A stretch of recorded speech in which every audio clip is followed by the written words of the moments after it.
Good afternoon, everyone. Thank you for joining us for Design4Impact webinar series. I'm Brian, your host for today's event. Many of you are here today because you have signed up or thinking of signing up for Design4Impact and would like to know more about the mental health landscape in Singapore. You're in good hands today. Over the next hour or so, our panel of esteemed industry experts will shed light on the concerns and challenges faced by seniors and caregivers, made much tougher by the pandemic. You'll also be hearing from individuals with lived experience to tell you firsthand what life has been like in this climate of uncertainty. As for me, I have the easiest task of all, convincing you why you should join Design4Impact. When COVID-19 broke out early last year, there was strong desire among Singaporeans to contribute. But apart from healthcare professionals serving on the front lines, many who wanted to help fellow Singaporeans lacked the guidance, resources, training, or network to do so. Co-organized by MOHT Office of Healthcare Transformation, the National Council of Social Services, Design Singapore Council, and NUS Institute of System Science, Design4Impact offered the opportunity for social-minded innovators such as yourself to come together, pick up user-centered research and design thinking capabilities, and be connected to mentors, resources, funding, network to co-create sustainable community-owned solutions. Design4Impact occurred during the peak of COVID-19 last year, so the challenge happened entirely virtually online. Researching complex human-centered issues from a safe distance has its limitations, but we were encouraged that the inaugural edition of Design4Impact was met with enthusiasm. With over 350 sign-ups, 180 participants were eventually selected from a strong field of diverse backgrounds, including health and social care practitioners, community providers, policymakers, designers, IT professionals, academia, and students. With the knowledge gained over 4 weeks of workshop and real-world prototyping, participants developed solutions with a business model that enabled implementation and scaling. Today, we have 3 solutions being piloted in the community, ready to be scaled across precincts when they're proven successful. This year's Design4Impact centers around mental health and wellness, specifically around mental health and wellness of seniors, caregivers, and youths. The protracted COVID-19 pandemic has and is still creating uncertainties in the life of every Singaporean, with many facing anxieties over health, finances, career, education, and relationships. Adjusting to life new normal with constant evolving adaptations has taken a toll on the mental and emotional well-being of many. This is especially the case for vulnerable groups that are hard to reach. We need fresh and bold approach to reach these communities, and we need your help to tackle these challenges. I would now like to hand the time over to the moderator, Dr. Tan Weng Mooi, Director and Co-Head of Integrated Health Promotion at MOHT Office of Healthcare Transformation, to tell us more about the mental health challenges faced by seniors and caregivers. Dr. Tan has over 30 years of experience in healthcare. She currently co-leads the development of healthy precincts and digital mental health strategies and solutions. Before joining MOHT, she was the Chief of Caregiving and Community Mental Health in a government agency and has led the implementation of the National Master Plan on Caregiving and Community Mental Health. Dr. Tan, please. Thank you, Brian. Good afternoon, ladies and gentlemen, friends and colleagues. Welcome once again to this afternoon's Design4Impact webinar, focusing on improving mental wellness in the seniors and caregiver. My name is Weng Mooi, and I'm very delighted today to be able to spend this afternoon with our 3 esteemed panelists. Let me first introduce our panelists. First is our Dr. Ng Wai Chong, founder and CEO of NWC Longevity Practice. And I just found out NWC stands for his name, Ng Wai Chong. Yeah, and Wai Chong is a medical doctor by training, one of the most caring and skilled primary care physicians I've ever known. So if you ever need a doctor, call me, I will introduce you to him, right? He's well known in the community aged care sector as a thought leader in clinical care, policy, formulation, care system, as well as person-centered care, and his expertise spans across from active healthy aging, frailty, dementia, and end-of-life care. To further promote and enhance healthy aging and longevity, he has founded this new practice and a startup providing aged care consultancy, training and research, as well as direct clinical services. So I'm quite glad that Wai Chong, you still continue to practice. Yeah? As a very good meditator, okay, for those of you who like to practice meditation, he's a very strong practitioner. He believes strongly on how mindfulness can help to build resilience and achieve healthy aging for the seniors. So he ran a course which is part of the National Silver Academy. And by the way, for those of you who are age 50 and above like me, you could get a lot of discount from the Skills Future. You practically pay like less than $50, right, for the session. Now, despite his busy schedule, he finds time to contribute. Like today, right, he told me, he's very happy when he's able to share his knowledge and whatever he's known. And he go in to help other government committee as well, such as ElderShield Review Committee. So we must thank him, right, for the CareShield Live, right? Civil Industry Standards Committee and Vulnerable Adults Review Board. For all these contributions, he has received awards like Minister for Health Award from MOHT in 2019, Courage Humanity Award in 2016, and was named the Global Influencer by Aging Asia in 2018. So for those of you who are looking for speakers, please call Wai Chong. He will be happy to help you, right? So today he'll be sharing with us on the mental health needs and support of the older person and seniors as well as caregivers. Our second panelist is Madam Jenny Steele here.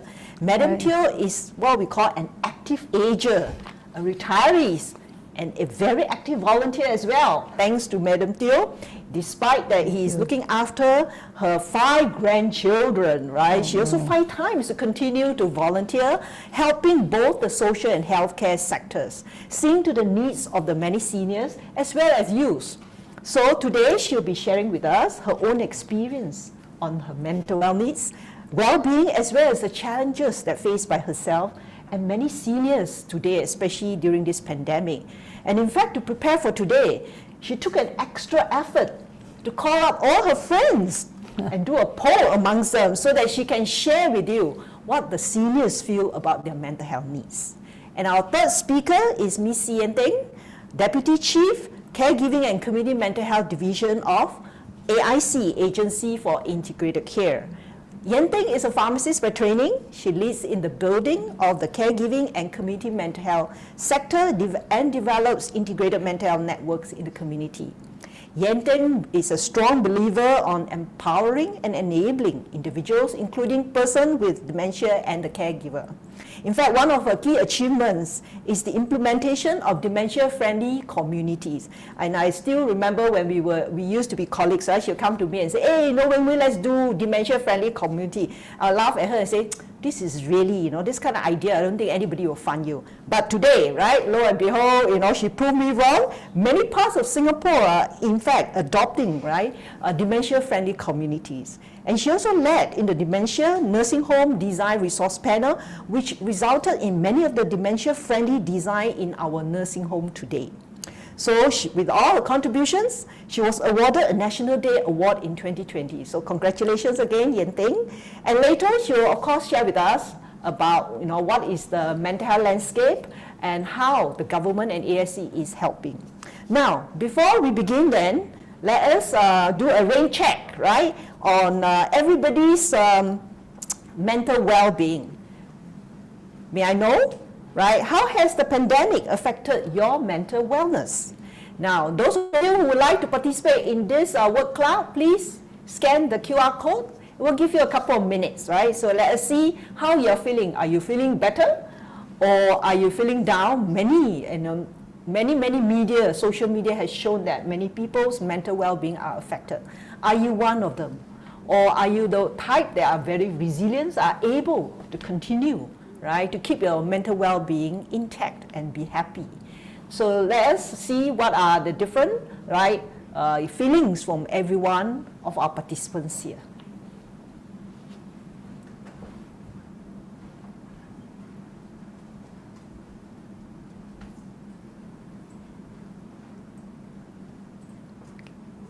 Yeah. So thank you. Many of you have keyed in the words. Please, tired, feel good. Wow, tired. Interestingly, in fact, I attended and I also in one of the panelists in terms of webinar just about last week, many people put in tired as well. So I wonder if it's tired because of the weather. We all know, right? The weather has been bad. Or is it the pandemic or the constant changes in the policy, right? For the safety of everyone. Our government has been saying, right, let's live with it. But on the other hand, with the rising number, there's a lot of concerns as well. So I presume that might be one of the main reasons, right? So maybe later on we can hear, right, from our panelists, how could you overcome the uncertainties, that feeling of uncomfortable with all this pandemic, and how do you perhaps can even take care of your own mental well-being a little bit, yeah? So with that, we can see, right, most people are choosing tired. Well, I'm glad that some people are feeling energized, and that's, picking up, right, and feeling good as well. Yeah, that's very good. For those of you who would like to share how you are keeping yourself energized, please feel free to type in, the Zoom chat. And for those of you who have questions for our panelists, please feel free to type in the Zoom chat. We will try our best to answer your questions and then to clarify any thoughts that you have. Yes, and wow, energized is coming up. Now with that, let us then start our webinar for the day. So let me just give you a context and a reason why we choose mental health needs for the seniors and the caregivers as our theme for this D4I. So some of you would know, right, about Singapore is one of the fastest growing aging countries in the world. In fact, back in 2016, about 47,000 seniors aged 65 and above, right, are living alone. But we know by 2030, and that's only like 9 years down the road, right, almost double, 83,000 elderly will be staying by themselves. And we also know that there was a study that's commissioned by MOHT, done by IMH. 1 in 10 people above 60 has dementia. And about 6% of the elderly population has depression. And interestingly, okay, those of us who think that you're staying with your family, with your friends, you may not feel lonely, but actually that's not true, right? The study has shown that elderly folk living with their families may still feel lonely and isolated. So that's why today we'll hear more about how we can do that to prevent that. Next, caregiver. Now, those of you who are providing caregiving, whether to the children or to your senior parents, we know it can be quite challenging at times. While there will be joy, but there will be also challenges. And caregiver stress has been shown can increase chronic illnesses and, in fact, depression as well in some people. And many caregivers, in fact, don't take care of themselves, so they have burnt out suffering as well. So in Singapore, a study has shown that about 30% of caregivers are seniors themselves. So you can imagine, right, the challenges and the toll that can take on their physical health and their mental well-being as well.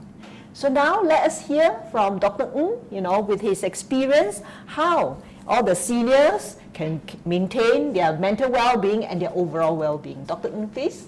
Thank you, Weng Mooi.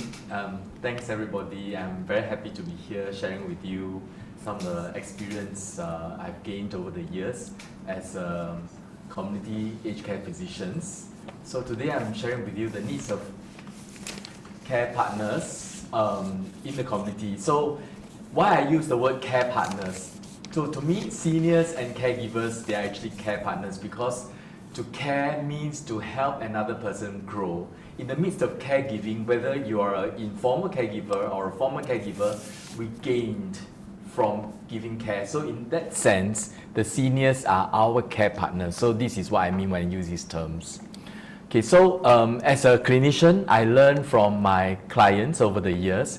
So this is one such person. She's really not a patient of mine. She's actually one of my teachers. So she was 84-year-old when I met her, and at that time she had a fall when she was trying to stand on an escalator. Fortunately, she did not fracture anything. So she said, when I ask her, how do you feel like as a 84-year-old? She says, I actually feel like I'm in my 30s, just that my leg seems to be clumsy and I must get on the escalator this time. So what I learned from this episode, that aging is really physical, but the mind is ageless and from a different culture and from a different generation. I mean, our seniors are young, but they are from the different generation when they were young.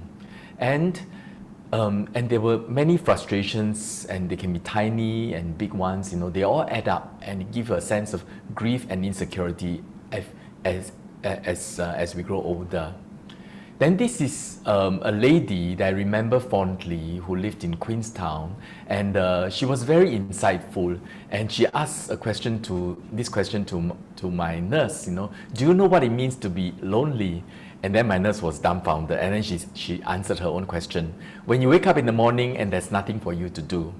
And then she asked her, and this time she asked me, do you know what is happiness? I said, no, what is happiness? She said, when you can work all day and all night and you're so busy. So I learned this from her, that loneliness, helplessness, and boredom accounts for the bulk of suffering in old age. And everyone needs an occupation to occupy our mind. And this is a lady with Alzheimer's disease that she lived in Red Hill area. And when the hawker center was undergoing renovation, she was lost. She couldn't find the porridge store that she usually goes to, and she didn't know what to do, and she just asked around for porridge. And when the flat was undergoing renovation, she couldn't find her way home, because when she goes to the wrong lift, a different lift, she can't go to her house, even though they're all connected. So what I learned that when there are changes in the environment, it can be very distressing to seniors, and that a person with dementia living on her own is like a very young person fending for herself in a confusing world. And this gentleman has got Alzheimer's disease, and in the daytime she's very calm and very pleasant to talk to, but at night you can't believe it. The family will tell me that he's agitated and confused, and will be asking and wanting to go home incessantly. His old home is in Katong, and the family was very distressed. And what do I learn from this case? What is home? What makes a person feel at home? How to make a person feel at home when the memory is fading away and he's disoriented. And I also realized that behaviors are actually a means of communication by a person with cognitive impairment, and agitation is really a distress signal. And this last case that I learned from was a gentleman in his 90s. He had pneumonia, which is very easy to treat, and I prescribed Augmentin, which is very simple antibiotics, but the son refused to buy or serve him, and the foreign domestic helper called us up and cried, complaining about cruelty and negligence. Then of course, me and my nurse, went to the house, confronted the son, asked the gentleman, but the gentleman said, I'm already so old, why is there a need to take any antibiotics?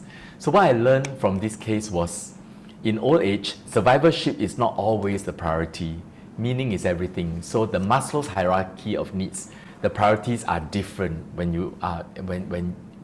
for a frail old person like Mr. MNO. So this is my hypothesis. In order to come up with impactful innovations, we really need to deeply understand the challenges of aging.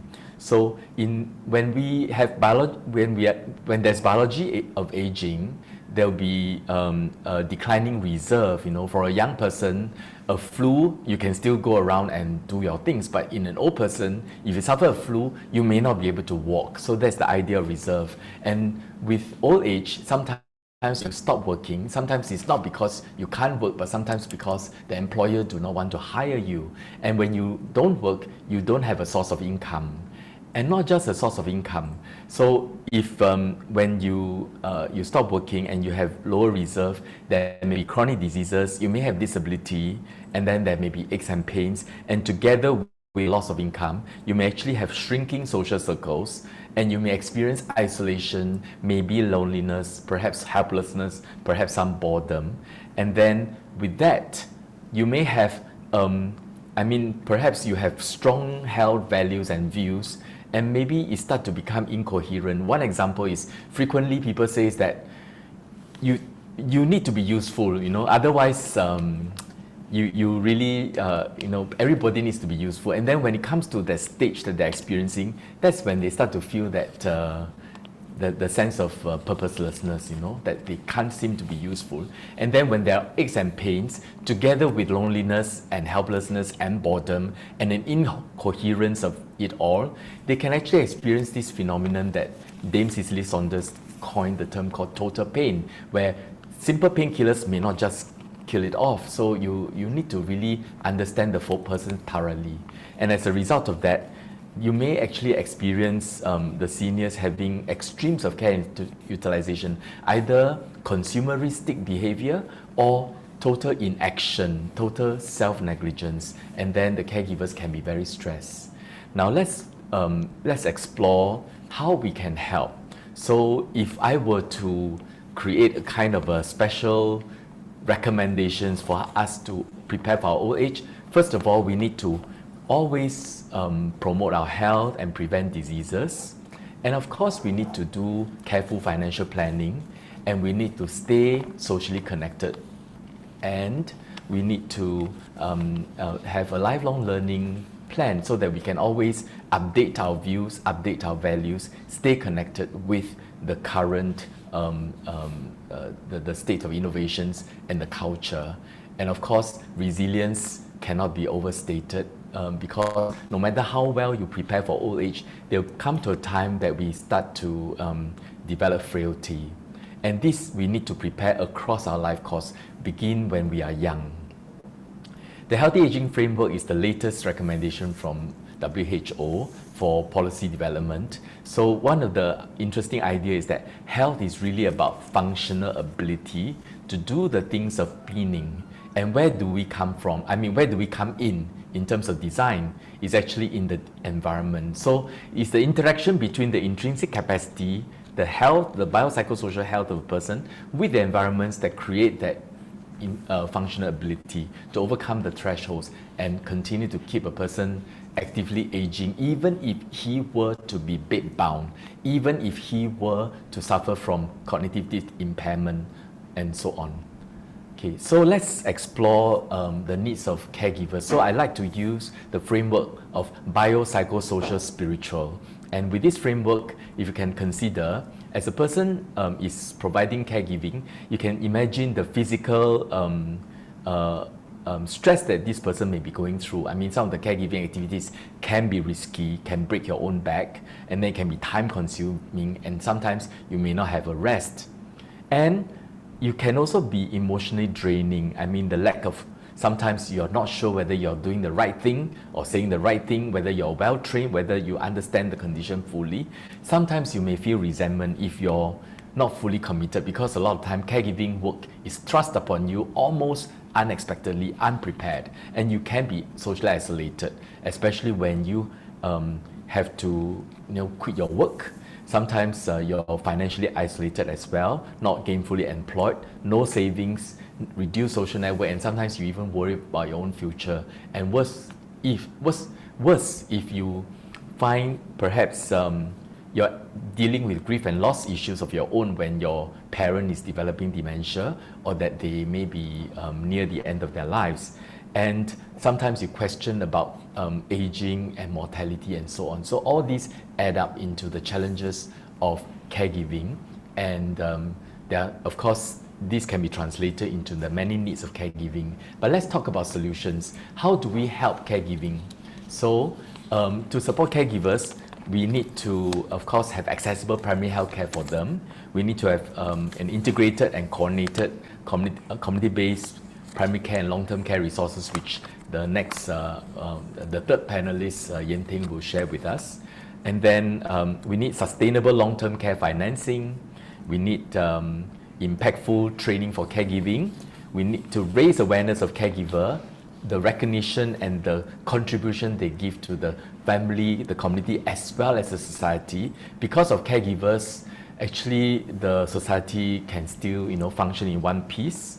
And employability, employment, financial incentives for caregiving, spiritual support in the community, research on aging and in place, and caregivers network, respite services, Yeah, so lastly, to conclude, to help the elders, we need to aim for the spirit and safety. By that I mean, we need to care for the intangible as well as the tangible. And same for care partners, to care for the safety and the spirit, tangible and the intangible. And and the way I approach the subject, usually I use frameworks such as the biopsychosocial spiritual framework or the 5 pillars of aging well. So with that, I would like hand over to Weng Mooi. Thank you, Wai Chong, for the very insightful sharing. I particularly liked the part when you talk about whether it's your clients or the friends, right? To really understand the individual, and not imposing on things that we think they need to do, right? Yeah, especially when you talk about a 90-year-old man. To him, life is such, right? Having said that, of course, there's a balance, right? Whether medically we should just ignore their infection or should we just, insist on that, yeah?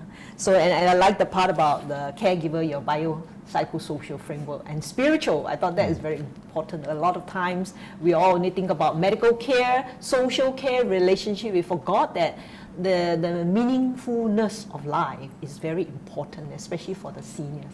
Thanks, Wai Chong. Maybe now we can have Janice here, who is an active ager and with many friends who are about your age and can share with us, right, your own experience and how, during this pandemic especially. Maybe you'd like to start by introducing yourself and, sharing why you have so kindly taken time out of caring for your grandchildren to come and share with us today. Yeah. Thank you very much. Good afternoon, everyone. Thank you so much, Dr. Tan, for the kind, generous introduction. Could I just make a little correction here? It's just that I don't really look after my 5 grandchildren. In fact, I busy myself with shuttering between my 2 children's home. I have got 2 grown-up children who have really blessed me with 5 grandchildren between them. So I shuttle between the homes and try to steal opportunities to sort of spoil them and pamper them. Yeah. So, I would also like to point out that if you don't mind, I'm actually quite awkward with a large audience. So no, you're doing fine. Don't worry about it. Yeah, I'm sure our audience love to hear. Bear with me a little while. If I need time to respond. Yeah. Mentioning the friends whom I had taken some feedback, I'd like to say that what I'm going to share are mostly the result of what I had gathered, the feedback from them. And I want to thank all of them for having kindly given me the chance. And, well, the information that I share can be considered fresh baked then. Certainly, I'm sure, right? Yeah, very seldom that we all, able to have that kind of frank sharing, right, amongst friends, and now we can share with the audience as well. Yeah. Yes. Yeah. So maybe if I may then ask, right, the first questions and about your sharing, right? Maybe you have to share first about yourself, how you take care of your own mental health and well-being. And especially during this pandemic period, right, your friends and all that, how do you all take care of your own mental well-being during this period? Especially there's one stage, right, when, you can hardly, like you said, right, while you may not be directly taking care of your grandchildren, but, shuffling between the 2 families is not easy, right? and especially the CB period, you can't even do that, isn't it? True. So must be quite challenging. Perhaps you'd like to share with us how, you all take care of your mental well-being during this period and some of your friends as well. Well, to me, mental health is one of the components of the total well-being of an individual, be it seniors or otherwise. So I would like to think that physical well-being precedes mental well-being. Take myself as an example. 2 years ago, I had a very bad period in my life where I've almost gone into depression because I was an active person, and hopefully I still am. I think I still am. This problem of occur, and I found that I had difficulty in walking. So much so that when I took the steps, I had to take 4 precautionaries into consideration. And when people see me taking the steps, they will be, so anxious, and they will just come forward to try to help me. So it was that bad. And I used to like to go out and hang around with friends, but I hated going out during that period of the pain in my leg. So why? It was because each time I found myself the last person to catch up with the rest. I see. Because of the pain, it was so excruciating. So fortunately, I had my orthopedic surgeon to thank for, really. He did a total knee replacement, and and wow, voila, I was like good as new. Yes, you don't look like you just had that, right? Yes. So that was one way. But people, that's what I'm trying to say about physical well-being, preceding mental well-being. Of course, during the COVID time, let's put it this way, even not within the COVID time, I think we, people within my age band, the seniors, would rather choose to forget that we have medical problems, which most of us have really in reality. So because of this, we tend to be very conscious of how we should move around, how we should take care of ourselves. And certainly, like, for example, my, signs and symptoms of aging, maybe you see, like my friends and I used to joke that we seniors operate the best computer system in the world.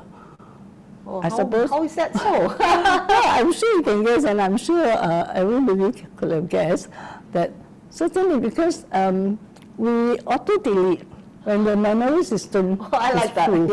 Yeah. And then things like, when you are reading, you realize that, soon you need to add some numbers to your reading glass, because very soon you just can't find, you can't read well enough. Right. Things like that. And you also, when you walk past, shops that, retailer shops that sell what you call rehabilitation equipment, you can't help looking at them and start wondering, will there be a time when I need any of this stuff, right? So there are issues, these are issues, and they affect mental health for us. Because so how do you overcome that, that concerns, right, and fear that, wow, will I be one day needing that as well? What do you do with your friends to be able to keep yourself healthy and have a good spirit and not thinking of the negative side, right? I mean, naturally, we all know, with aging comes with chronic illnesses. The 3 highs in Singapore, right? High blood pressure, high cholesterol, right? And high sugar, right? Is one of the top issues in Singapore. We all know that, right? Yeah. So, but yet, you look healthy, despite your, total replacement of your knee. And you continue to volunteer, yeah? So how do you keep that spirit up in terms of, making sure that you don't look at the negative side instead? Well, I think Dr. Earlier mentioned that you have to be aware of yourself, right? And which I think is very important. Unfortunately, I think a lot of we seniors out there take for granted, because there's so much harping on when you're old, you tend to have this, you tend to have that, your blood pressure must be high, you must take antihypertensives, So I think this is one what you call a mindset, which needs to be corrected, yeah. Right. And not only family members can help, we ourselves need to help ourselves a lot of times, actually, to remind ourselves. It's so shock, to be able to eat what they are eating. That's right. Yes. But the self-discipline is required, which is actually quite difficult for people who are for the elders, the seniors who are not so well informed, put it that way. I see. Yeah, Okay. they may not recognize that. Just like Dr. Ng saying, right? Lifelong learning, yeah? Understanding what is the latest, yeah? Like now, right? People say, last time you say, don't eat too much egg once a week. Now people say, it's fine, you can eat eggs every day, right? Yeah. So obviously, Janice, you seem to keep yourself very well informed, interacting with friends, right? Keeping yourself active. And I think what you said is very true, right? About our own mindset, right? Yeah, about accepting the fact that yes, with aging, it comes with something that may not be like when we are younger days. I don't talk about you. I started to, to have long-sightedness at the age of 40, okay? So you can imagine, quite difficult, right? Yeah, so but I think the ability to accept that and then moved on, and as Wai Chong earlier also said about resilience, right? Building the resilience mindset and making sure, right? You keep yourself healthy, having that discipline not to overeat. Yeah, but you look okay, Yeah, so maybe at this juncture, if I may ask you, the latest, right? Government is really rolling out booster dose for the seniors, right? We know that vaccine is one of the most, important protecting factors towards the COVID. Maybe you'd like to share with us your experience as a senior when it comes to this?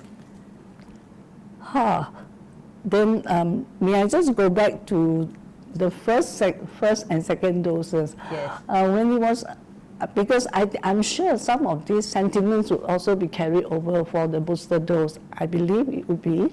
So for the start, when the announcement came up about vaccines, I was actually quite excited, especially when they offered to seniors as on a priority basis, right? Okay. Yes. Yeah, but when it actually arrived, I was actually very, very apprehensive. Why so? Yeah, because in between that window period, from the time it was announced, when the time it was available, we seniors especially, we heard and read a lot about the pros and cons of the vaccines, what happened was that some of these news were of course true and some were fake, you see.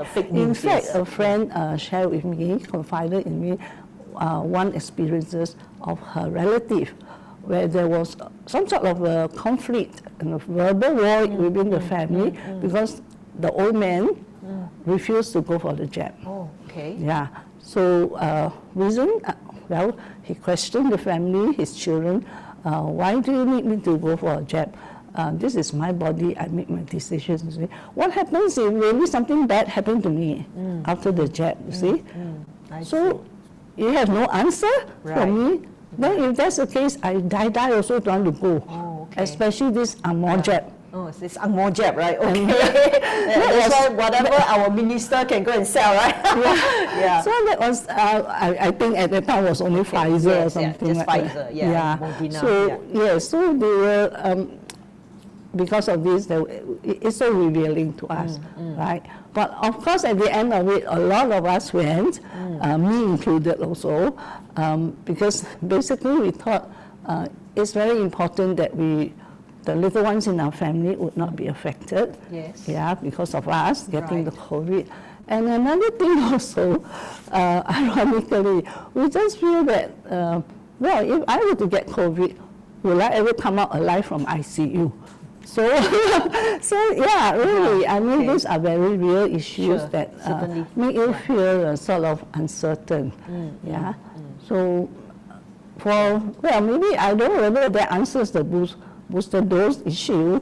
I haven't really stopped to think about it, but okay, sure. But I'm sure there enough data, right, to show that it's quite safe and it's good, like you say, rather than ended up in ICU. And like you say, making your kids worry and your grandchildren, right, waiting for the grandmother. Yeah, certainly I think that's, some suggestions, right, for our government to think about how to get those, grandparents, right, and get their grandchildren to nudge them, right? Yeah. So maybe, if I may ask you one last questions in terms of, you know, during this pandemic, you've gone through, and then you see, you know, like you said, first the right mindset, taking care of your physical health, right? What are the good ways, right? Some suggestions, solutions where we could encourage and promote seniors to take care of their own mental well-being. Yeah. So like, you know, sometimes we just, you see in the newspaper, right, all these things talk about, oh, you know, people are affected, their mental health, their mental well-being, right? What about for seniors? What do you think is some good ways that we could perhaps outreach to the right people, you know, in the right way, and easier for them to understand why the need for them to take care of their mental health? Well, that's an interesting question. Yeah. Like for yourself, for example, right, you know, maybe you could share how your families has helped you, how's your friends perhaps has helped you, or maybe, you know, learning how to use technology has helped you. Maybe you can like to share a bit on that, you know, what you do. Yeah, technology-wise, yeah, because it's the in thing now, technology. So I think if you go through the technology way to help the seniors, it could be one way, because we are facing not only technical changes, technological changes, we are also facing where we need to somehow use technology. And of course, it's important. I used to think also, like some of my friends, that technology is not so important. I need to order food, right? My family can do it. I don't have to do it. Yes. Yeah. Yes. But slowly I realized, you see, like during the time, just the other day, a few weeks, was it just some time back, I was at this place, and I found that, I don't know, maybe my phone in particular has a mind of its own. It suddenly turned to a talkback mode. Oh, okay. Yes. And I was desperately trying to call the private hire, and I couldn't get the number to call because of the talkback mode. Right. And I was really, really very anxious. I see. And luckily I was able to borrow a phone and call my son, and eventually, I mean, he had to come and help me. Fetch me home, because what happened was that that happened during the time when they had this cluster within the bus interchanges, yes, and I was pre-warned before I went out that I shouldn't be taking the bus home. So that was one way they wanted to ensure that I could be home safely, so to speak. So that happened, and I think it hits me that, oh yeah, maybe it's time that we should, the seniors ourselves, come to recognize that no matter how old you are, no matter how what you call the biophysical changes you have, this is here to stay, and it may help us to be better aware. I think also,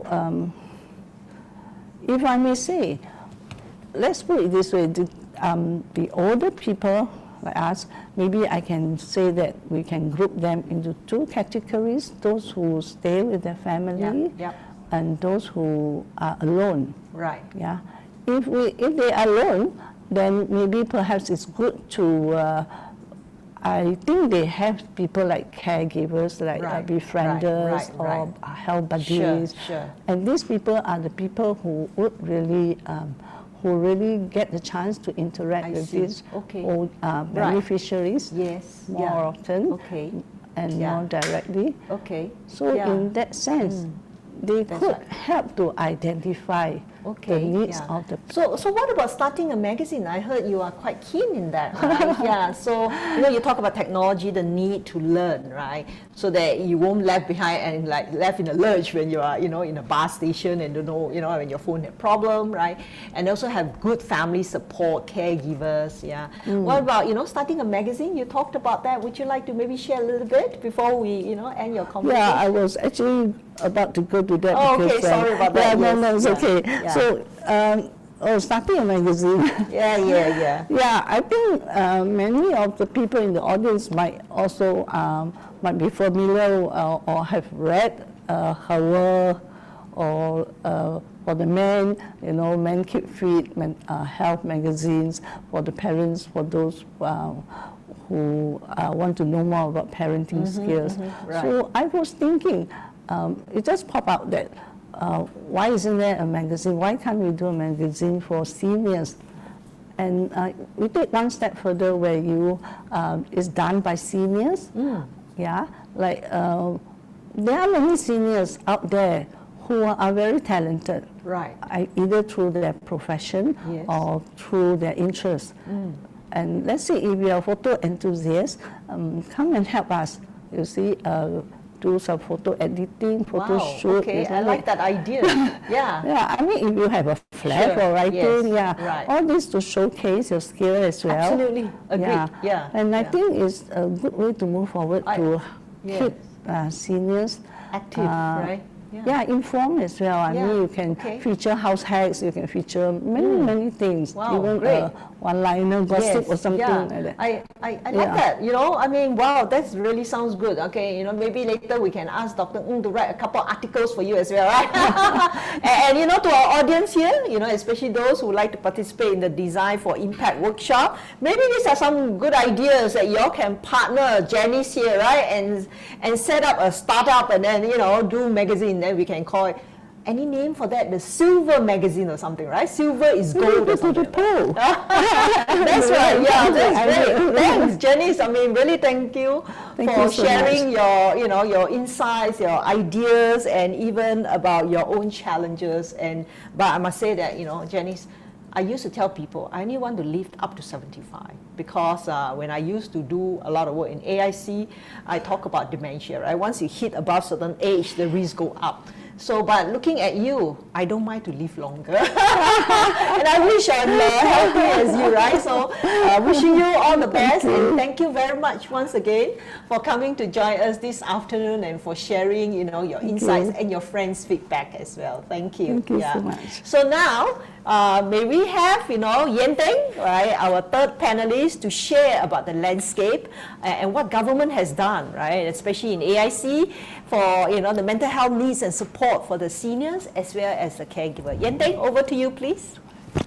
Thank you, Weng Mooi. I would like to also extend, good afternoon everyone. I would like to extend my appreciation and thanks for the organizing committee for inviting me to be part of the panel. But before I start the sharing, I thought we should give a round of applause to Janice for her sharing. I really enjoyed her open sharing and her courage, right, to actually be speaking in front of the crowd, and very well done. Yeah, thanks Janice for that. Kudos to Janice for it. So if it's okay, can I get to go to the next slide? So before I start, I know that perhaps among the participants, most may be familiar with AIC or the Agency for Integrated Care already, but there might be a small number of you who might not be familiar. So I'll just start off by doing a quick what is AIC about. Agency for Integrated Care, AIC, is a agency under MOHT Holdings, whereby we partner with our community care partners to empower and support seniors, clients, and caregivers to live well and age gracefully in the community. So Janice is one such good example about aging gracefully. So the services that the partners we work with are the nursing homes, the home-based providers, the center-based providers, our community mental health service providers, not to forget hospitals and polyclinics are also our key stakeholders as well. Next slide, please. So I thought for today, there'll be two parts of my sharing. First, I will just give a quick overview about the mental health ecosystem that we've been working hard to build together alongside with our partners, then followed by about caregivers, the landscape on caregiving as well. So if I could go to the next slide. I think this slide actually, most of us are familiar. We know about the numbers from this WHY study or Wellbeing of Singapore Elderly study that was published in 2013 that highlights that 10% of those above 60 years old have dementia. And alongside with all the social needs and the changing healthcare needs, we also realize that it is important for us to review and relook at how we've been supporting seniors with mental health conditions, the caregivers. Is the current healthcare system enough? Is there a need for us to actually work closely with the community care sector so that our seniors can continue to live well in the community? So I think this brings up the importance of us reviewing and rethinking about how we are providing care. The next slide will highlight that that is about dementia and the mental health survey that was published in 2016. So on the left-hand side, you can see what are the top 3 conditions. But I think what really struck us when the results were out was the time taken for someone to seek treatment. That could be a variety of reasons. Could be stigma, the not knowing where to seek help, whether resources are available. So I think that actually builds up to AIC MOH to then look at how can we build awareness, increase awareness, and bring services closer to home. On the right-hand side, I think it highlights the importance that just now Wai Chong did highlight, the importance of correlation between physical health as well as mental health. And it's important for us to know that we cannot split, right, a person into mental health needs or physical health needs, like what Janice rightly pointed out. We look at the person as a whole. And one will know that one with chronic conditions, actually around 15% may have mental disorder. And among those with mental health disorder, actually 50% or half of the population actually have a medical condition. So this brings up the opportunity for us to be looking at how do we better integrate physical health as well as mental health services together. The next slide. Actually, some of us may have seen NCSS Beyond the Label campaign, which I think is very well done. It highlights and brings to light about stigma and how the general public, there's still some way to go, right, for them to understand what mental health is and for them to embrace and include persons living with mental health among them. So I think this really highlights the importance of mental health literacy and the need and importance of building an inclusive community. And that brings me to the next slide that highlights the evolution of mental health sector in Singapore. So in the beginning phase, you can tell that it's focusing very much on custodian care. How do we actually the focus was really how do you bring all these people with mental health conditions in one side and just provide care. Next, we move into the therapeutic phase whereby it's, the earlier slide. Thank you. About how then do we focus on providing therapeutic services and providing intervention. However, that was still very much focused, very hospital-centric, very medical-driven. And then when we started the Community Mental Health Master Plan in 2012, that's when MOH and AIC, working with our partners, actually focused on bringing services and building it within our community care. Are we there yet? I don't think so. I think there's still a long way to go in terms of that, but I think at least we've started recognizing the importance of community support. Next slide. I think this is the vision they're working towards, to have integrated community living where any one of us, you and me, can continue in each place. I think most of us will want to continue to live in our home for as long as possible. Instead of when someone has got mental health condition or dementia, then with the diagnosis that someone needs to go to a nursing home or not. So I think the intention is to really to provide this wraparound care within the neighborhood, whereby someone who needs mental health support, there'll be GPs, there'll be polyclinics who are trained to be able to provide diagnosis and treatment, and there'll be centers around them whereby they can receive intervention and support. And they should need home-based care, there is services that reach their home. And in the event that someone requires residential care like nursing home support, there'll be nursing home that's in the neighborhood so that family can still visit them. So I think this is really the vision that we are working towards, to have community living and allowing people to age in place. The next slide highlights the key thrusts. So it stems from people who are living well or at risk, that the focus is really to promote active living, increasing awareness of mental health, and early identification. And for someone who already has the condition, mental health condition and dementia, I think the whole importance is that we can bring services closer to home, having allied health team partnering GPs and polyclinics. And for those who whereby needs are a bit more complex and in crisis, we work very closely with the multidisciplinary team in the hospitals who can provide specialist diagnosis, fast tracking, and stabilization. And once the needs are in control, that the whole idea is for the person to continue to go back home, to continue the reintegration, the rehabilitation journey at home. And the focus is really supporting the caregivers and clients to live well at home for as long as possible. The next slide, please. I think this slide, the intention is really just to highlight that over time, we have built various services, and this is not just AIC, it's really the work of the different hospitals, our home care providers as well, across the trajectory. And you can see that we split into seniors, adults as well. And I think this what it highlights is really that there are still gaps, you can tell. There are areas that we can still do better. And there are areas that we can look at how do we build up capacity and the capability of partners in order to meet these emerging needs. Next slide, please. So this slide highlights that where are we at today. Today, when we started 10 years ago, there was, I can count with one hand, partners who are providing community mental health services. There are only maybe 4 or 5 providers. But today we are glad that during the journey, we have managed to grow the pipeline of community mental health providers. There are around 29 of them, and we have also expanded the teams of outreach teams and intervention teams in the community. And we are glad to have more polyclinics, 14 polyclinics coming on board and GP partners with the support of the hospitals. Next slide, please. I think just now earlier, we mentioned about my passion for dementia-friendly community. And I'm actually glad that through the last 5 years, things have really grown.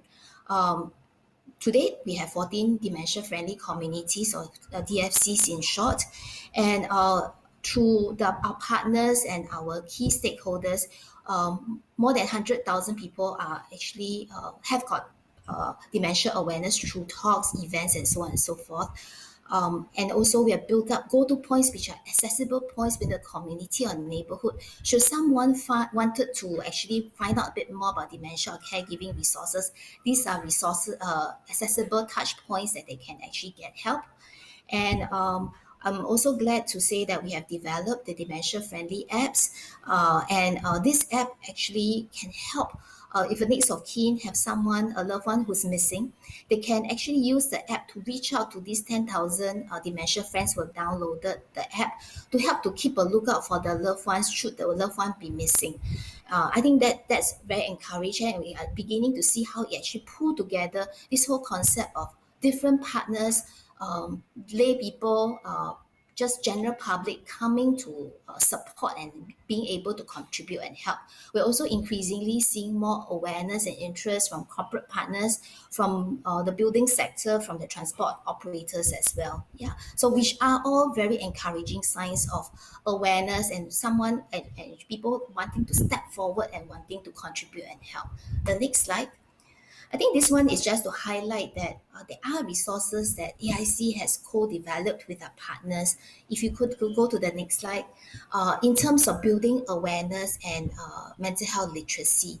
So this is just one slide, and later on, if you these slides will be made available, you can just go to this link and look at the various e-learning modules that are available. So the next slide will show that we have both modules for mental health, and we have some key different modules like what are the signs and symptoms, communication, so on and so forth. And for dementia, we also have corresponding ones, the next slide, on what are the common signs and symptoms, what to look out for, and how can all of us play a part in building a dementia-friendly community. The next slide will highlight that these are some of the latest resource that we have rolled out. And you can see a very familiar face. You can see Wai Chong there. Actually, Wai Chong was one of the speakers, and we had this Ask Your Expert series, which is a 6-part module. We invited lawyers, doctors, nursing home practitioners, caregivers to share their own experience about what they find helpful in terms of how they want others to treat them, communicate with them, what are their challenges. And we have Emily, who's a person with young onset dementia, sharing her experience. So I think this series actually received very overwhelming and positive responses because that we have more than 100,000 downloads. And if we have partners alongside in this call, I will strongly encourage you to share these resources also with your clients and caregivers. Next slide, please. The upcoming, in fact, is recently soft launched together with Alzheimer's Disease Association, or they have just rebranded or renamed themselves as Dementia Singapore.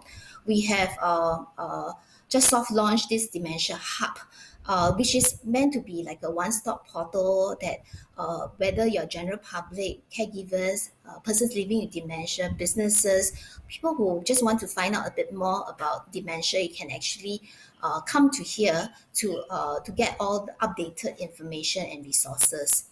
On your right-hand side, we are glad to be rolling out this virtual reality dementia-friendly HDB home design. And I think the whole idea is to equip caregivers to use that VR to look at the homes to see what are the potential danger points, how do you make the home more safe, more senior as well as dementia friendly. And we are glad to actually have the inputs from HDB so that it looks more real and more real life, right? And can be applicable to providers, to training providers to incorporate when you actually reach out to clients and conduct your sessions. And last but not least, also upcoming, still work in progress, we're working also with Dementia Singapore or ADA, a virtual reality to take a viewer to know how a person living with dementia feels when what they go through and their symptoms, and also that we can empathize more with their challenges and how we can support them better. The next slide. I think this one is just a snapshot about the available resources on mental health and dementia. And you can see a QR code. So just feel free to snap away, download the QR code, and you have access to all this information. I think I will go on to the following slide to highlight that through the last 10 years of implementing community mental health plans and programs and work, and also getting feedback from the ground, we know that these are the upcoming changes and the trends. I think it's important to realize that, which I've highlighted earlier, that it's important to integrate mental health into community and primary care rather than it being a standalone support, because a person is a whole person. Secondly is whether to look at opportunity to better integrate social health and community care, whereby there can be localized networks involving grassroots leaders, advisors, and even our family service centers, so that we can provide more nimble and timely support to the residents within that region. I think it's important that we move away from doing for someone, but empowering and enabling, which is why AIC worked with our partners to develop a whole slew of resources and guidelines and toolkits so that we can empower our partners to deliver the services. Last but not least, I think we also realized, looking at the various reports, the importance of digitalization and the focus on youth mental health, which I know that there will be a webinar part 2, right, that focus on youth. So do sign up for that session if you have interest in youth mental health. And next, I think when talk about caregivers, it leads me on to my next section about caregiving support. Yeah. If it's okay, go on to the next slide. This one, yeah, correct, that's right. some of us may be aware that in 2019, MOH, together with the different ministries like MOM, they actually launched or rolled out a caregiver support action plan with 5 key pillars in place. I think one focus was really about how do we improve care navigation to improve accessibility to information referrals so that there's awareness of where to seek help and information. I mean, part of the work and initiatives that has rolled out include embedding maybe touch points like within the Silver Generation office, within also AIC care links within the hospitals, improving even the navigation within AIC portal as one of it so that we can make caregiving services and resources more apparent and intuitive. Secondly is about financial support. So there are various funds which I will share briefly later, the schemes and support in place. I think workplace is another area that MOM also reviewed to look at can there be more flexible hours, the tripartite standards to have leave, right, for caregivers who need to take caregiving urgent leave for the purpose of caregiving. I think then the next pillar is really about how do we strengthen and build more caregiver support services. Just now, Wai Chong spoke about respite is important. Can we encourage our caregivers to take planned respite rather than each time when we take respite care is because no choice. Our foreign domestic worker need to go home. There is a medical emergency and hence taking respite. So if as caregivers, I'm a caregiver myself, I'm caring for my aged father and my mom as well. So sometimes I find that I don't take enough care for myself. I don't plan ahead. So I think this is one area that we're also focusing. How do we encourage caregivers to really focus on getting planned support and respite so that they can have a support their loved ones, right, for the longer term, because it's a marathon, not a sprint. Last but not least, which I think is very important, is about caregiver competencies and confidence through empowering them through training and all. So I think if I could go on to the next slide. So I think the whole idea is 3 E's. First, we want to engage caregivers so that there's awareness and improved navigation. Secondly, we want to empower caregivers with resources and training. Last but not least is to enable caregivers to enjoy and fulfill their role in caregiving.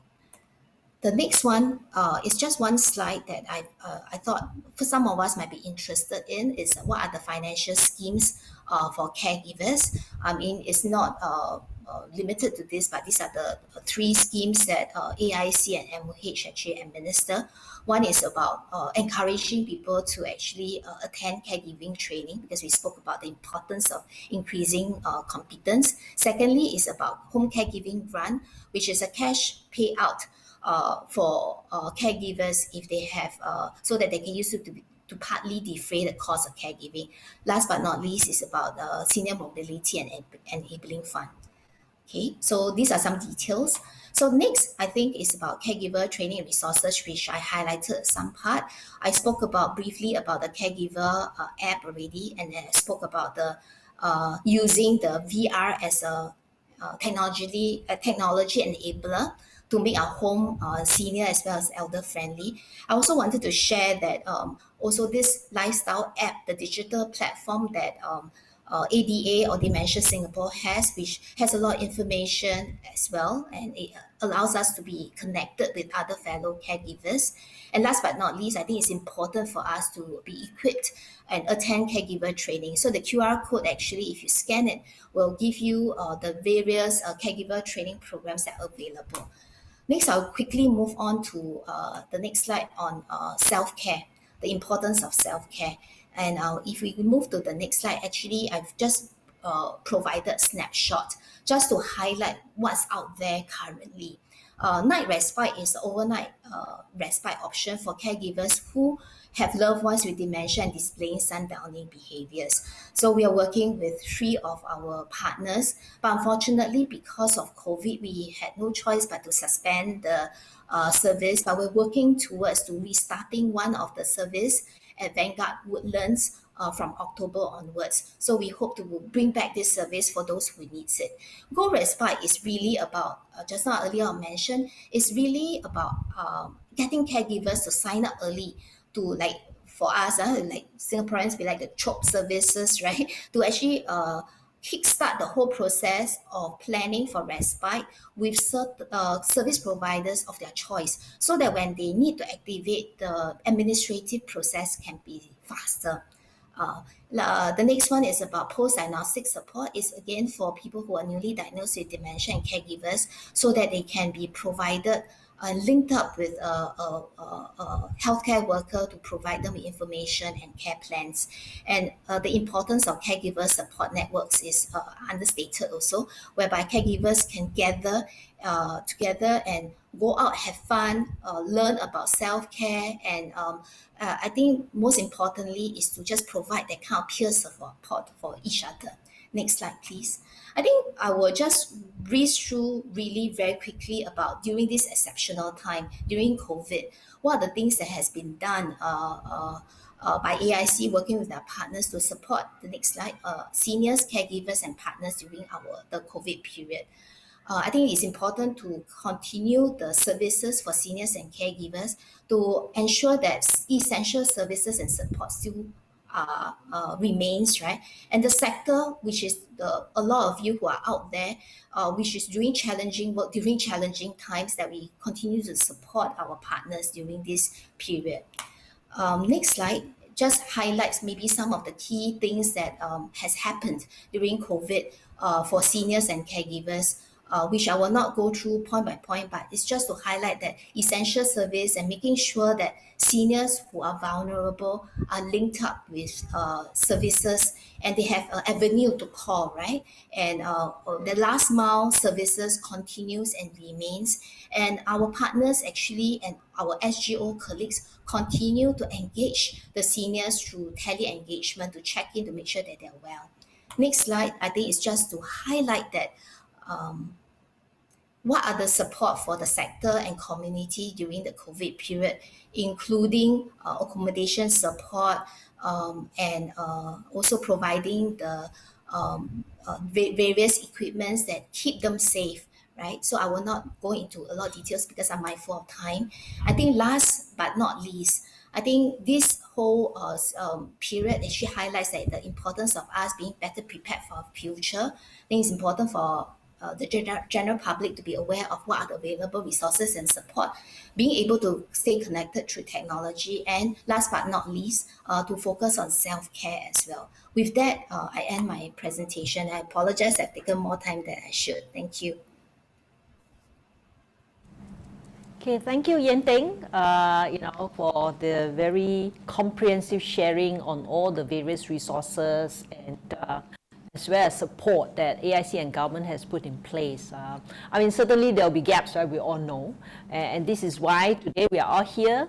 And hopefully for the participants, who are signing in and listening to this webinar can give us suggestions and maybe even participate in the Design4Impact, right, workshop, so that you can come up with new ideas and new ways of seeing how we could better reach out to the seniors, their caregivers, and also people that may have mental health issues or at risk of mental health issues.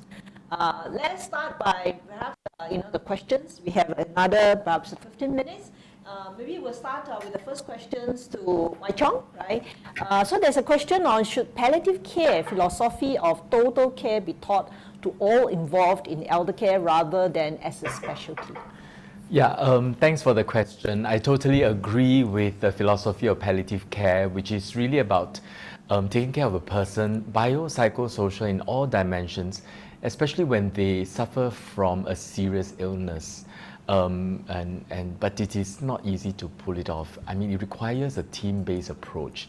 It requires sufficient time to assess a person, not just the medical condition, but also the strength, the life history, the functionality, the cognitive function, the mood, and all that. So it can be done, and if we want to move it out of specialty into general practices, we need to create community where family physicians and service providers such as the social service sectors, the community nurses can come together and work as a team.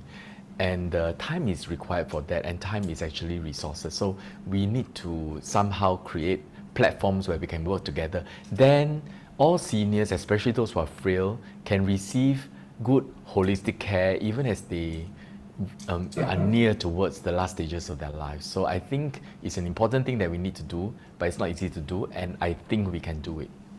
Thanks, Wai Chong. And certainly a lot of us may think that palliative care only comes towards the end of life, but the reality is it should start, right? From earlier, long as somebody has a serious illness, you need to do it. Because it's very difficult to say at which point only 6 months left. Nobody can tell, you know. Yes, yeah. I've heard stories, right, like when the patient was told by their doctors, you know, that you have 6 months left. Actually, they lasted for 3 years, right? So sometimes in life you never know, right? Yeah. So that's the thing.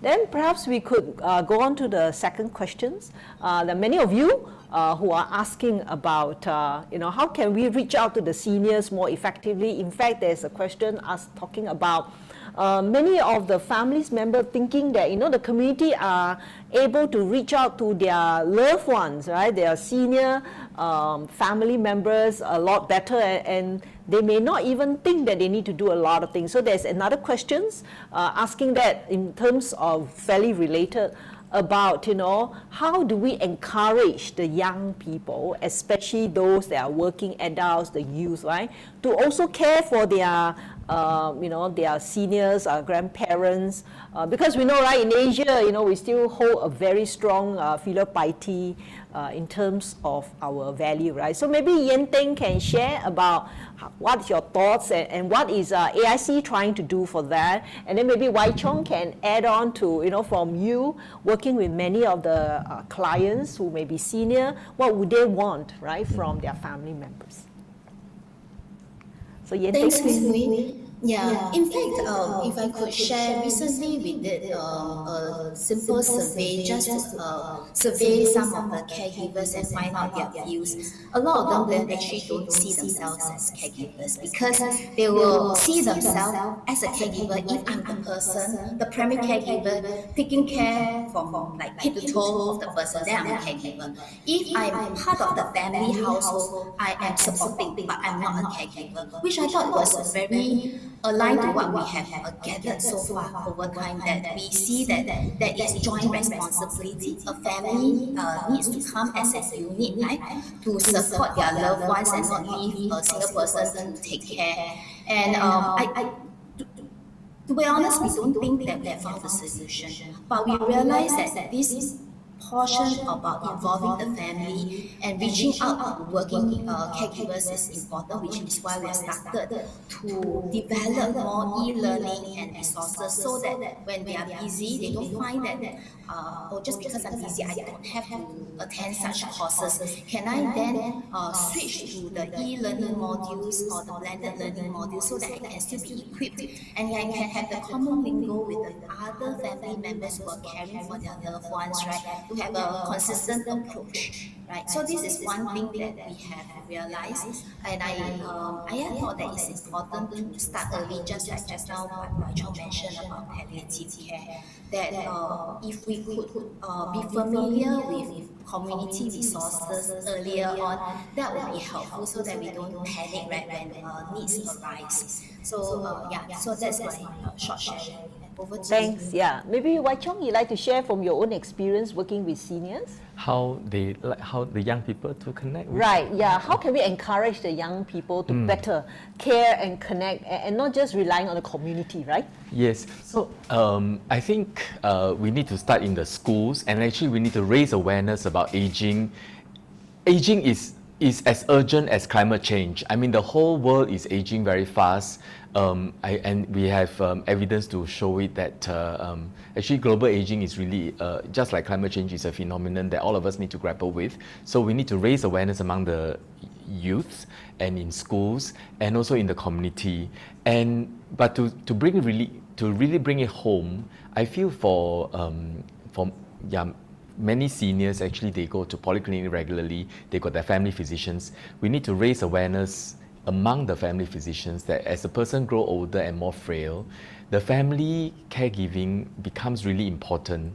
Caregivers become a partner of that particular doctor. So as doctors, we need to be aware of that, and then we need to bring people together, the family together, and then talk about, well, what is required in caregiving, and perhaps start the ball rolling, organize the family, facilitate the discussion, and then they can organize themselves and recognize that, yes, we are caregivers, and then start to plan about that. And then we need to share with them resources so that they can know more about what is required in connecting to the seniors. Yeah, thanks, Wai Chong. I mean, absolutely like what Yen Theng said also, right? Start the conversation earlier, and as Yen Theng also highlighted, and I've tested that myself, you know, in a room full of people. I take a poll, right? How many of you think that you're a caregiver? You know, you have one or two. Then after that, I ask them, how many of you are actually parents or having parents that are 70 years old? Then many of them actually put up their hands. So I said, why are you not saying that you're a caregiver, right? So yes, starting early, you know, having that conversation, having the resources like what is being done by AIC,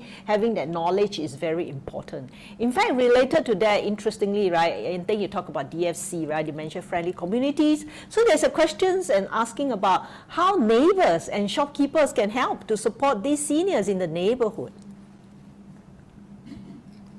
So actually the concept of the DFC was something that about how shopkeepers can play a part, was something that I draw reference from Taiwan when we went Taiwan the last time.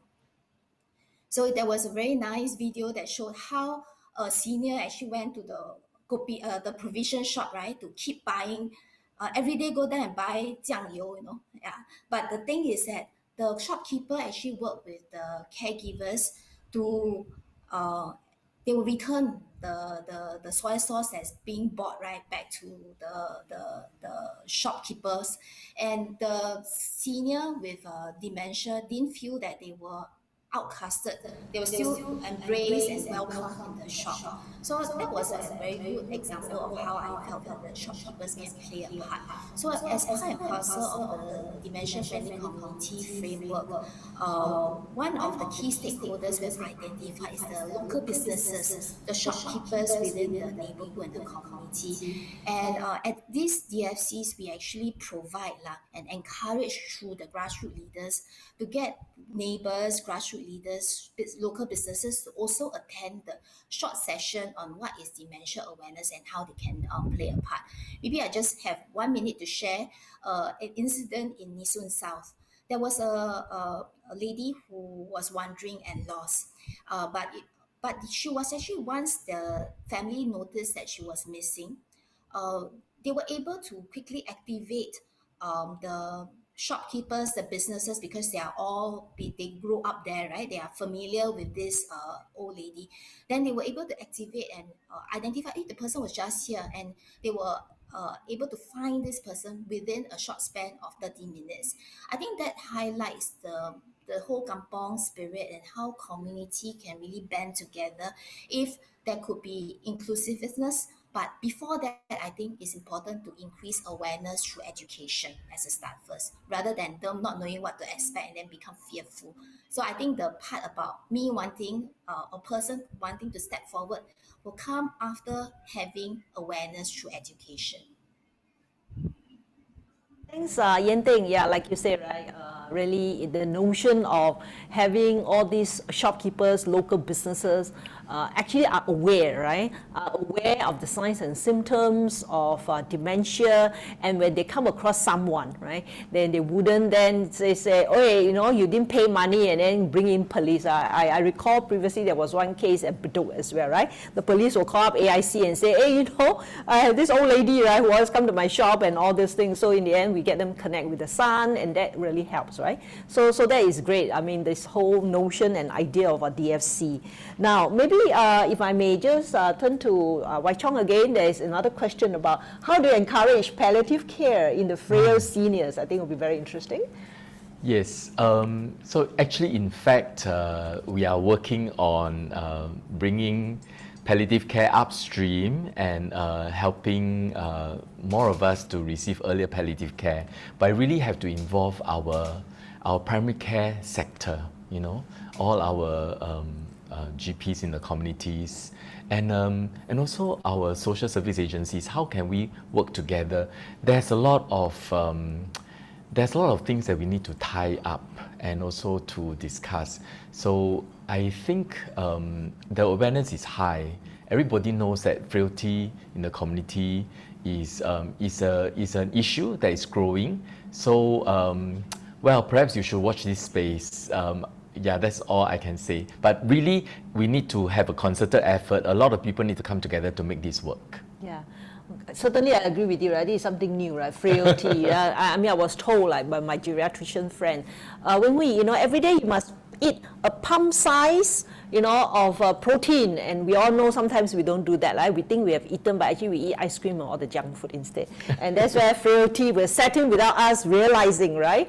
Yeah, so for those of you who are participating in this, and again, when you are come for the workshop, maybe this is an area that you want to think about, right? How to encourage people, to start thinking about palliative care, to think about how to prevent frailty, right, before it all sets in. And I'm sure, that's where then we all can learn the new way of encouraging people to do that. Now, in view of time, perhaps we'll have one last question.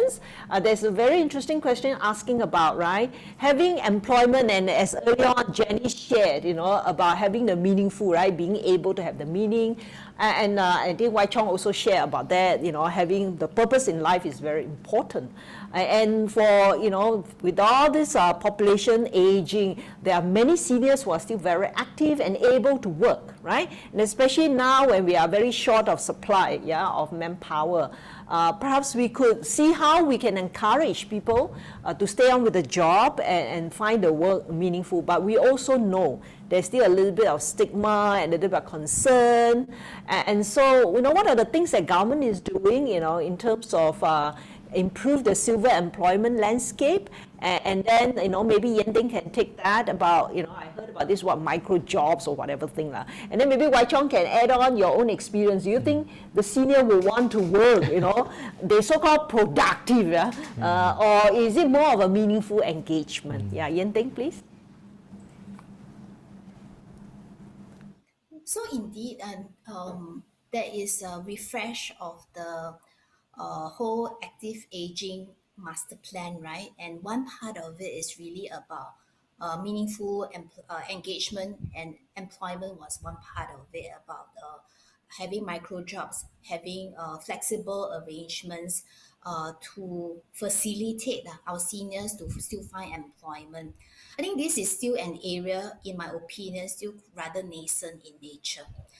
There needs to be more conversations with employers, and also to highlight to them how do we then support these employers to be able to do some job redesigning in order to cater to this group. I think is an important one, rather than just taking the job as wholesale and expecting our seniors employees to just take it on board. So in short, micro jobs is in the works, is in discussion, still work in progress, lots to do. And I think awareness and being able to demonstrate success is important, I feel. That it is able to see how a workplace is able to support seniors, and the employees themselves also benefited from it, and the fellow colleagues. If I could just share one of the innovative project that Apex Harmony Lodge actually did. As some of you may know, Apex Harmony Lodge is a dementia purpose-built nursing home, but they were also looking at how do we make the residents' life meaningful. And the care team actually worked with employers like the laundry shops and all those, whereby residents actually go there and do jobs, horticulture and all. I mean, when I looked at how they had planned out the program for this group of residents with dementia, and the joy that they have when they are purposefully engaged and meaningfully engaged, and then on their way there to fold clothes, and then on the way back they will stop by a coffee shop and have lunch. I think this is part of bringing normalization and integrating back them with the community, and I'm very encouraged by that. So if among the participants there are employers right? Who are also organizations who are open to be exploring such working with seniors employees and all. I think we welcome you to put up the hand and highlight and indicate your interest. Thank you. Yen Theng, this is very, very inspiring, right? What is being done by Apex Harmony Lodge, and like you say, it is still nascent. So perhaps those of you, there's a huge gap, right? For those of you who are going to do the workshop coming in October, you may want to, look into this area. Now, maybe Wai Chong can wrap up by sharing, the senior really want to work very hard.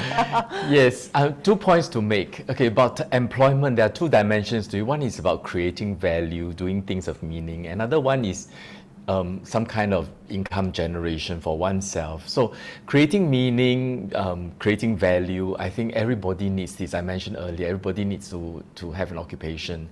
So it doesn't need to be income generating. So a lot of seniors actually engage in volunteer work. They perhaps do something with the family. Some of them perhaps like recently I have a project with some friends to give pots of plants to the senior, to ask them to take care of the plant. I mean, just create a kind of an occupation so that we can continue this engagement, the younger generation and the senior. So this is one point I'd like to make. So it's not just about generating income, it's really about creating value. So that's the first point.